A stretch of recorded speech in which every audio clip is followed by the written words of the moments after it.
Shalom saudaraku yang dikasihi Tuhan Yesus Kristus. Selamat pagi, salam sejahtera untuk kita semuanya. Selamat datang kembali di Renungan Rohani pagi hari ini. Semoga saudara yang terkasih dalam keadaan sehat selalu. Kiranya damai dan sukacita Roh Kudus melimpah di dalam hati dan pikiran saudara saat ini. Sebelum kita mulai renungan pagi ini, marilah kita bersama-sama berdoa. Tuhan Yesus, terima kasih sudah membangunkanku pagi hari ini. Terima kasih atas penyertaan dan perlindungan Tuhan. Semua karena karunia Tuhan aku dapat bangun dengan pagi hari ini. Aku menyerahkan seluruh aktivitasku hari ini ke dalam kuasa tangan Tuhan. Jauhkanku dari yang jahat, ya Tuhan. Tuhan Yesus, tolong lindungi dan berkati aktivitasku hari ini. Tolong berkati juga keluarga dan teman-temanku, Bapa Surgawi, oleh karya Roh Kudus. Tolonglah aku untuk menjauhi segala sesuatu yang melukai hati-Mu. Ampunilah segala dosa kami, ya Tuhan. Dalam nama Tuhan Yesus, aku sudah berdoa. Amin. Sahabat saudara rohani, pembacaan ayat emas Alkitab renungan kita hari ini terambil dari Matius 5 ayat 43 sampai dengan ayat 48. Kamu telah mendengar firman, kasihilah sesamamu manusia dan bencilah musuhmu. Tetapi aku berkata kepadamu, kasihilah musuhmu dan berdoalah bagi mereka yang menganiaya kamu.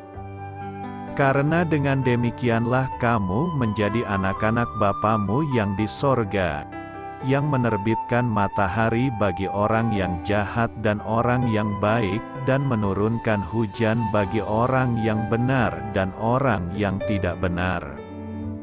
Apabila kamu mengasihi orang yang mengasihi kamu, apakah upahmu? Bukankah pemungut cukai juga berbuat demikian? Dan apabila kamu hanya memberi salam kepada saudara-saudaramu saja, apakah lebihnya daripada perbuatan orang lain? Bukankah orang yang tidak mengenal Allah pun berbuat demikian? Karena itu haruslah kamu sempurna, sama seperti Bapamu yang di sorga adalah sempurna. Matius 5 ayat 43 sampai dengan ayat 48. Inti dari ayat emas renungan kita adalah, tetapi aku berkata kepadamu, kasihilah musuhmu. Mari kita mulai renungan pagi kita.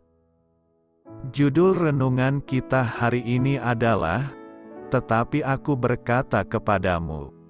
Ditulis oleh John Blase, kisah inspiratif. Ibu tahu apa yang mereka katakan. Tapi, ibu bilang sama kamu, waktu masih kecil. Mungkin ribuan kali saya mendengar ibu saya mengucapkan petua seperti itu.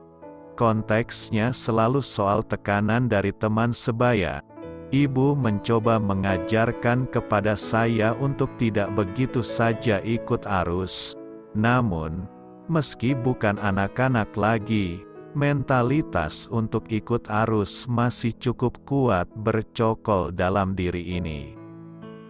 Contohnya nasihat ini, tempatkanlah dirimu di antara orang-orang yang berpandangan positif. Meski kalimat itu sudah umum, kita patut mengujinya dengan bertanya, apakah itu sesuai dengan ajaran Kristus? Tetapi aku berkata kepadamu, Yesus beberapa kali memulai kalimatnya dengan frasa itu dalam Matius 5. Dia tahu benar apa yang terus-menerus dikatakan dunia ini kepada kita. Namun, Dia ingin kita hidup dengan cara yang berbeda. Tentang hal itu, Dia berkata, "Kasihilah musuhmu dan berdoalah bagi mereka yang menganiaya kamu." Matius 5 ayat 44. Kemudian, dalam Perjanjian Baru, Rasul Paulus menggunakan kata yang sama untuk menggambarkan, tebak siapa? Ya, betul, kita pada masa kita bermusuhan dengan Allah. Roma 5 ayat 10. Jauh dari sikap munafik, Yesus sendiri membuktikan ucapannya dengan tindakan. Dia mengasihi kita dan menyerahkan nyawanya bagi kita. Apa jadinya jika Kristus hanya membuka diri untuk orang-orang yang berpandangan positif? Mana tempat bagi kita? Puji Tuhan, kasih-Nya tidak membeda-bedakan orang. Karena Allah begitu mengasihi dunia ini, dan dalam kuasa-Nya, kita dipanggil untuk melakukan hal yang sama. Amin. Marilah kita renungkan di dalam hati kita. Kapan terakhir kalinya seseorang menunjukkan kasih-Nya kepada Anda, saat Anda sedang tidak berpandangan positif? Bagaimana Anda dapat menunjukkan kasih yang nyata kepada seorang musuh hari ini? Hal ini patut kamu ketahui. Pengajaran Yesus dalam khotbah di bukit, Matius 5-7, merupakan koreksi terhadap pengajaran dan praktik-praktik agama populer pada zamannya. Jadi, dia berulang kali berkata, "Kamu telah mendengar yang difirmankan, tetapi aku berkata kepadamu." Matius 5 ayat 21 sampai dengan ayat 44. Perlu diperhatikan bahwa dia memerintahkan, "Haruslah kamu sempurna." Matius 5 ayat 48. Sama seperti perintah-perintah lainnya, Kristus memanggil para pengikut-Nya untuk mencapai standar yang lebih tinggi. Namun, kesempurnaan yang dimaksudkannya bukanlah kesempurnaan moral, ketiadaan dosa. Kata Yunani teleios, dari telos, yang diterjemahkan sempurna, berarti keparipurnaan, atau kedewasaan. Sesuatu yang telah mencapai tujuan. Yesus memanggil para pengikut-Nya kepada kedewasaan, relasi, suatu kasih dewasa yang tidak membeda-bedakan, seperti kasih Bapa Surgawi. Kasih ini tidak terpengaruh oleh silsilah atau pelabelan, dan kasih itu diteladankan oleh seorang Samaria dalam perumpamaan di Lukas 10 ayat 25 sampai dengan ayat 37. Orang yang bersikap baik kepada kita harus kita perlakukan dengan baik, sedangkan orang yang berbuat jahat dan menganiaya kita patut kita benci dan musuhi. Inilah sikap yang dimiliki sebagian besar manusia. Bahkan sekarang ini banyak orang yang bertindak semena-mena terhadap orang lain, yang kuat menekan yang lemah, yang kaya menindas yang miskin, hanya karena memiliki prinsip berbeda. Seseorang dimusuhi, diserang, dianiaya, diintimidasi, bahkan dibunuh. Prinsip kekristenan berbeda dari prinsip dunia ini. Firman Tuhan memerintahkan kita untuk mengasihi musuh kita. Tuhan berkata, "Apabila kamu mengasihi orang yang mengasihi kamu, apakah upahmu? Bukankah pemungut cukai juga berbuat demikian? Dan apabila kamu hanya memberi salam kepada saudara-saudaramu saja, apakah lebihnya daripada berbuat demikian?" Matius 5 ayat 46 sampai dengan ayat 47. Tuhan Yesus adalah teladan yang luar biasa bagi kita. Ia sanggup mengalahkan yang jahat dengan kebaikan, diejek, diludahi, dimusuhi, dianiaya, bahkan sampai mati di kayu salib, Dia tidak pernah membalas perbuatan jahat mereka, tapi berdoa bagi mereka.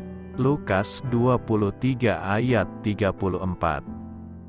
Kejahatan tidak akan dapat ditaklukkan oleh kejahatan, tetapi kebaikanlah yang mampu mengalahkan kejahatan.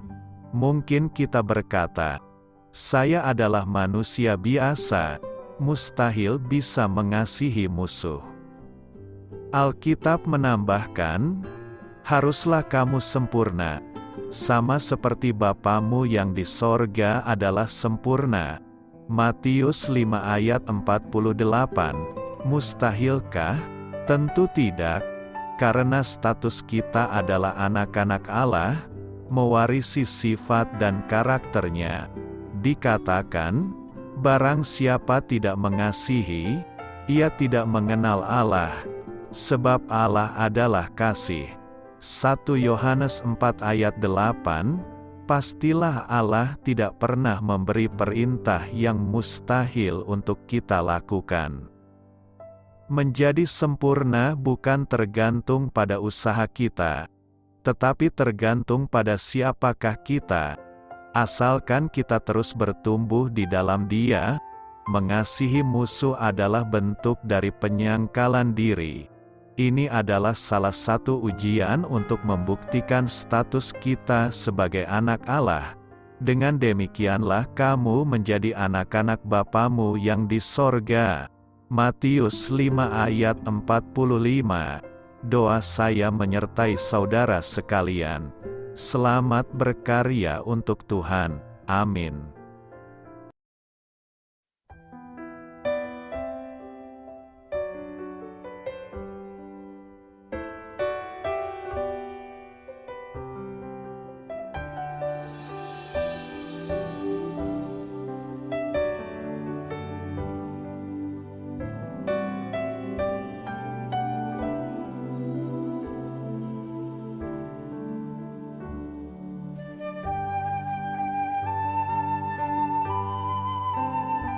Marilah kita renungkan sahabat saudara rohani. Demikianlah renungan firman Tuhan pagi hari ini. Semoga menjadi berkat dalam hidup kita. Dan sebelum kita memulai segala aktivitas kita pagi hari ini, marilah kita berdoa. Selamat pagi Bapa, malam hari telah berganti pagi. Kehidupan baru telah Engkau berikan kembali bagi kami. Bapa Surgawi, tolonglah aku menyadari kebutuhan orang lain, supaya aku dapat membagikan apa yang telah Engkau berikan kepadaku. Pada saat aku membutuhkan, berilah aku keyakinan bahwa Engkau akan mencukupkanku, melalui orang-orang yang mengasihi-Mu, bukan karena kami pantas atau layak, namun karena kasih karunia-Mu kami boleh ada, sebagaimana kami ada di pagi hari ini. Terima kasih Tuhan, atas kesempatan baru yang telah Tuhan berikan kepada kami, untuk bisa memperbaiki diri agar kami bisa lebih layak di hadapan-Mu. Hari ini kami serahkan semua perkara dan kesulitan yang akan kami lalui ke dalam tangan-Mu. Biarkanlah kami bisa memuliakan-Mu dalam segala aktivitas yang akan kami lakukan. Amin. Biarlah firman Tuhan menjadi pengingat untuk kita semua, bahwa tuntunan dari Roh Kudus akan selalu memberi jalan keluar bagi setiap permasalahan hidup kita, dan memberi kedamaian di hati kita. Sampai jumpa di renungan pagi saudara rohani berikutnya. Kiranya Tuhan selalu memberkati saudara semua hari ini. Amin. Shalom.